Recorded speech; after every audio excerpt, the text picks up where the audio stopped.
يا أهلا بيكم في حكايات توم. النهاردة عندنا قصة أغرب من الخيال. قصة طفل اختفى يوم كامل، ولما رجع قال كلام لو سمعته بالليل هتنور النور. القصة: الطفل ده كان اسمه آدم، عنده 9 سنين. يوم خرج يلعب قدام البيت، وزي أي طفل جري بعيد شوية وبعدين اختفى. الأهل قلبهم وقع، الشرطة اتبلغت وكل الناس نزلت تدور، ومفيش أثر ولا كأن الأرض اتشقت وبلعته.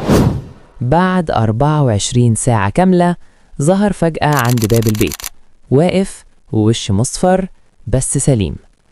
اللحظة الغريبة لما سألوه رحت فين؟ قال حاجة غريبة جدا.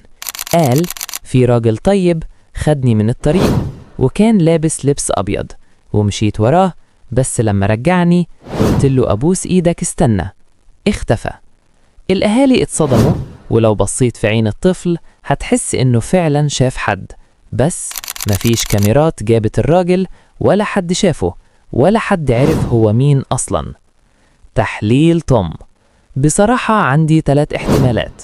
الطفل تاه وبخياله خدع نفسه، حد ساعده فعلا بس مش عايز يعرف، أو وده الاحتمال اللي ناس كتير قالت عليه، إن الطفل شاف حد مش من عالمنا.